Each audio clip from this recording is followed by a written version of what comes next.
Hey everybody, call me Félix, and on this episode of Lolo Lito's Pinoy Kitchen, why do you need to go to the grocery store to pick up cooking oil when you can get luscious, nutritious, fried pork fat? What Dad and I colloquially call Fat Albert. Fried pork fat with some garlic and some pork meat. Again, if you don't have cooking oil, this is like the next best thing, or the best thing after all, because what you're going to get is a very flavorful pork lard that you can use in any other recipe instead of cooking oil. But the really fun part about making it is to eat all that fried pork fat. Fried pork fat. And you can eat it as pulutan, something to drink with beer, or in a meal in itself. And we're going to do it with a side dish of healthy dinengdeng with marunggay, squash blossom, saluyot. You know, it's healthy except for all the bagong that's put in there. So it's kind of a contrast. Fried pork fats with veggies in some shrimp paste. I'm going to show you how it's done.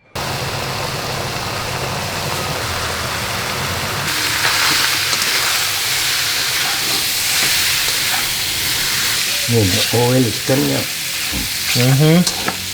And of course, because this is pork fat, you don't need to add oil at all. So the point is to make this into lard also. So whatever's left over from here, the residuals. Yes. Once you eat all those pork fats, those sinfully delicious fried pork fats, you take the residue of what's left over and you store it as lard. I mean, it's practically not cooking oil, but it is lard.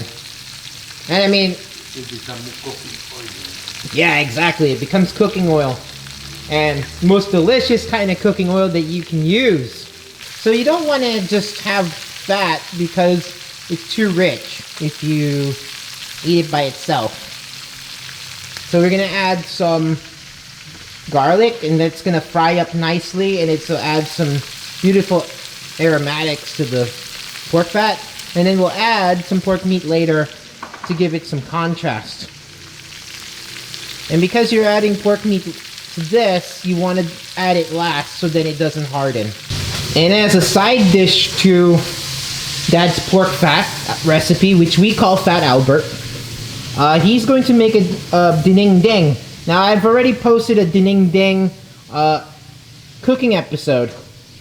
I think twice now. But this is different because we're using saluyot. And we're using squash flowers to add a bit of, like, you know, a cinnamony, meaty taste. Okay. And then we've got more saluyot. And Dad had picked marunggay off the tree. So this is, what do you call moringa leaves? But they're called marunggay in Ilocos, in Ilocano. In Tagalog, it's malunggay. And these grow everywhere. I mean, they're a really invasive vegetable, and it's free. In the States, you know, this costs $8.99 a pound, and here you can get them for free. They grow everywhere on like practically every street corner here in Pidig, where we are in Ilocos Norte, and they smell. How would I describe this smell? Because it's pretty strong. I mean, generally, this is a very mellow, mild-tasting leaf. And it's equivalent to spinach. Dad says it's the equivalent of spinach, but what I smell is kind of like an herb, like an herbal licorice sort of smell. So this will tell you this is very fresh marunggay or moringa leaves. And it's just gonna taste like, it's just a mellow-tasting green. It's not, you know, overbearing at all. How does it taste like? I guess you can say it's kind of like spinach in very miniature leaf form, is what Dad likens it to. Yeah. But it's one of Dad's favorite vegetables. And saluyot. And the squash blossoms. And there's a neat way of eating this with the pork fat. And I'll show you how you eat it. Dad's special way, especially if you don't have meat in the house, and I've given you a clue as to how it's eaten.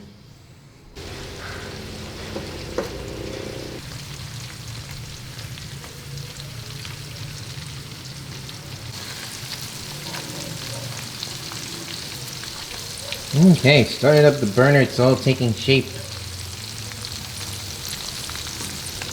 Now you see the edges are crisping up. It's almost like a chicharron bulaklak, I guess you could say. And that's kind of what you want. You want those edges to crisp up. Meanwhile, it's moist in the center. And we're almost ready for the garlic. Done. Yeah. Oh, it is done. Oh, there it is. There's your garlic. So we've been cooking this for about, what did you say, 10 minutes? 15 minutes? 10 minutes. Just to recap, all you do is at the beginning you just put a bit of water, put up some salt. Of course, you do not add any oil at all because, of course, this is fat, so it's going to, you know, lubricate itself. Yeah. Now we add the meat. Oh, and you're gonna add the pork meat. Okay. So you notice again, we're adding that pork meat as our last step because, of course, this is fat that's also cooking and rendering at the same time. So you don't want to have that meat stay in there for way too long, otherwise it's going to harden. How long are we gonna cook the pork meat for? Maybe 10 minutes or something. 10 minutes. Dad's answer is always 10 minutes. So I think this has been going for 20 minutes total. So it's almost done, see? Yeah, Dad says it's almost done. And you can see it's taking shape. Those edges are getting crisp. They should be, at the end, they should all be golden brown. And once again, if you're eating this, I don't recommend you eating the fats by themselves. You really should add some meat because otherwise it's going to get super rich. Now this is the perfect complement for beer, of course. So if you're drinking beer and that's it and you're just eating this, I mean, it goes hand in hand. They're perfect companions. But like I said, if you're making a meal out of it, you should cook some vegetables next to it because it's going to feel very one-dimensional if you do. Look at all this fat. Whoa. Yes. This is making me really hungry, as it were. And you can see, of course, look at the fat that's rendering off. So it's, again, it's all a self-lubricating process.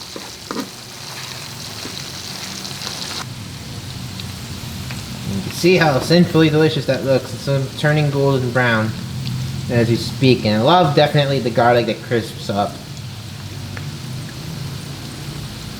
It soaks, of course, some of that fat too. And I realize it does not look the most aesthetically pleasing thing, but I mean, there's nothing more simple than this. I mean, simple, delicious.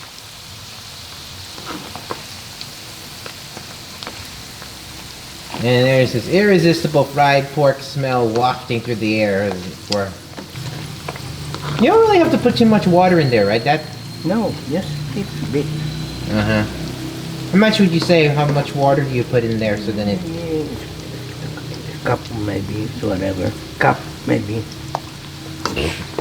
A cup of water, that's it, yeah. Yeah. And you put in like a ton of fat, of course, so I mean, it all reduces to this. Look at the fat now. Yeah. That fat has been turning to oil too. And you can see there's some that darker brown, those are the meat we put in there. Only takes about 10 minutes to cook, so you can see already it's turning a solid brown. You don't want to overcook those because again, that's lean meat. The contrast with our fats. And what you want is just a nice crispiness all the way through without the meat getting too dry. Ooh, look at that. That's perfect. And it really does look like chicharron bulaklak. Yeah. My dad doesn't know how to cook chicharron bulaklak, but this is like practically the next best thing. If it's not bulaklak. So if you don't like chicharron bulaklak for the funkiness, then I suggest really doing fried pork fat, or fat Albert as we like to say. And Dad is already spiriting away, to say the least, the fat. So this is what Dad does for cooking oil. He just keeps that cooking oil, and then it congeals as lard.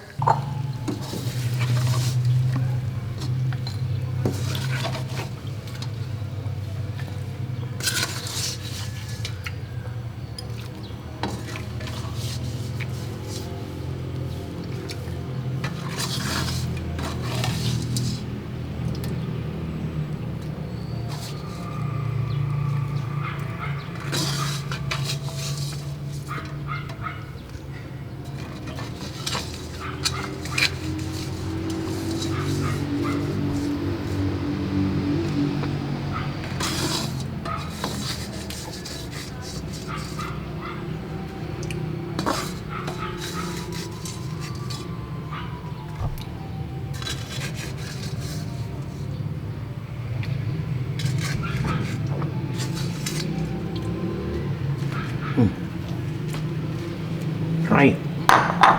I know what you guys are thinking right now.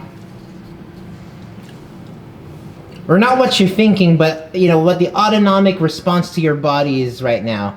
Like your blood pressure, you can feel it spike like several scotches just looking at this. Okay. Let's take some pork fat, of course, because that's the highlight here. Try that out. And you can see there are some crisp edges on the side there. They're kind of crisp through.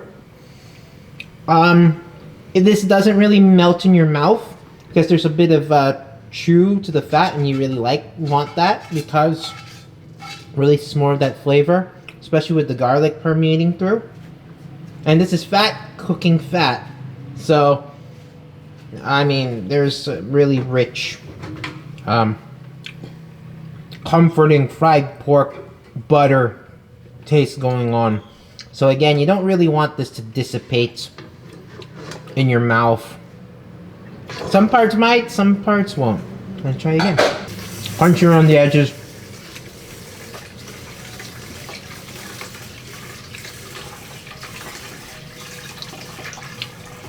Nice chew, releasing more of those and again, you gotta have a beer with this, I think, if you're gonna eat it like this.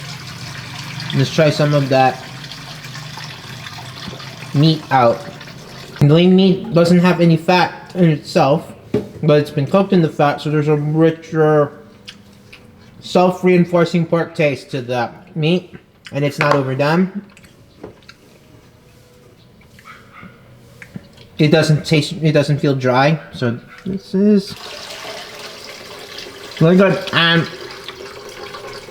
addicting, of course. Here in the Philippines, getting this these pork fats are pretty common.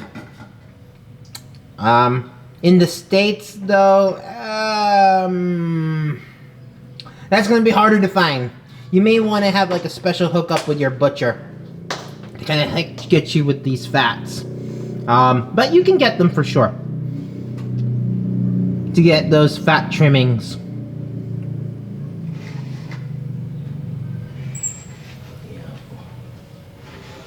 But yeah, I mean, on occasion you might see it like the, Filipino store at the States. They might have some pork fats. But generally speaking, not as desirable to eat in the States. But here is more common because, again, you can use this as cooking oil. If you fry it, render it down, there's your cooking oil right there. You don't have to go to the supermarket for that. You can make it yourself. Yeah.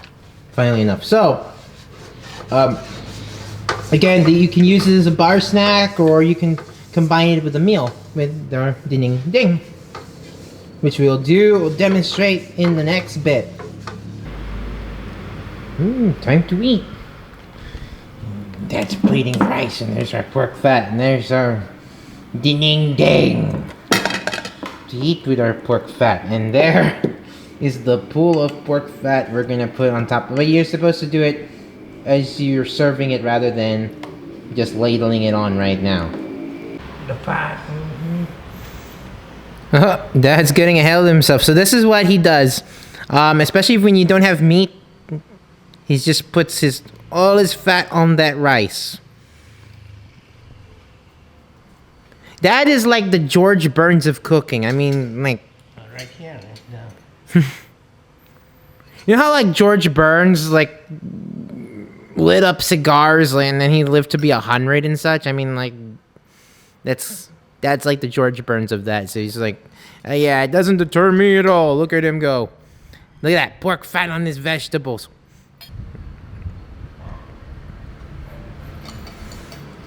All right, I'm going to get some pork fat, of course.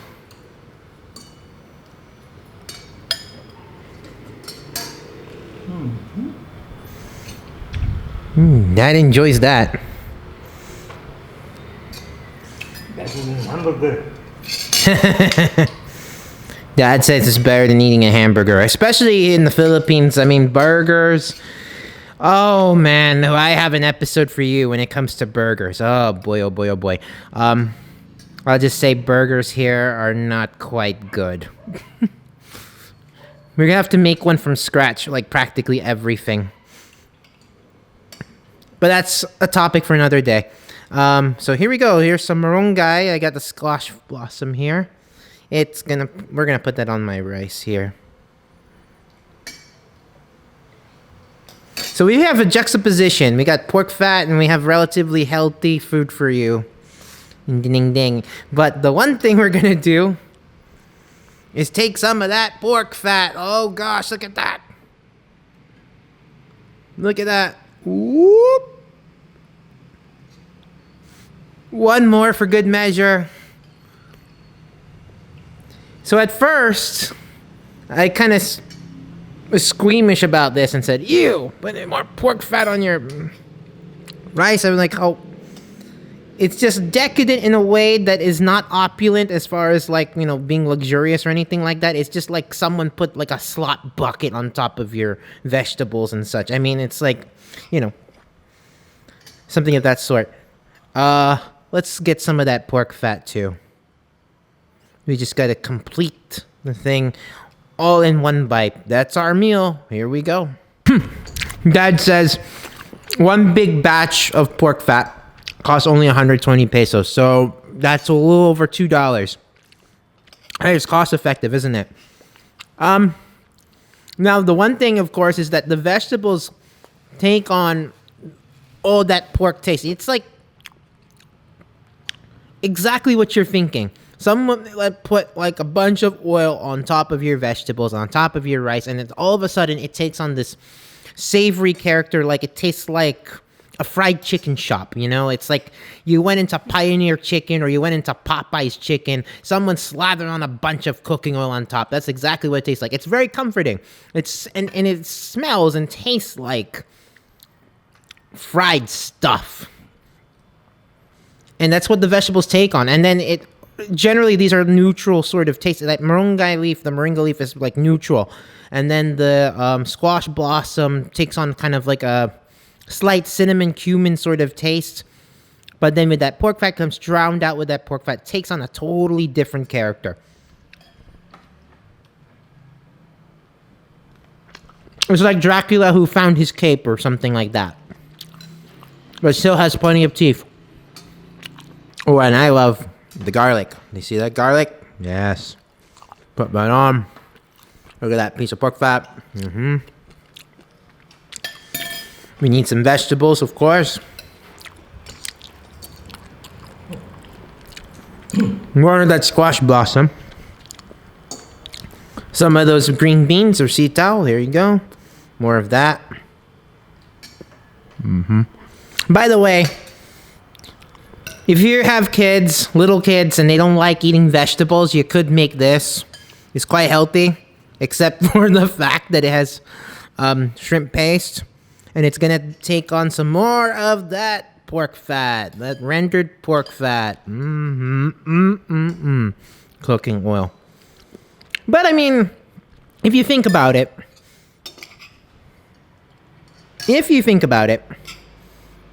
well, I thought about it, and I can't quite say it off the tip of my tongue. If you think about it, this is training wheels to eat vegetables for your kids. Think of it that way.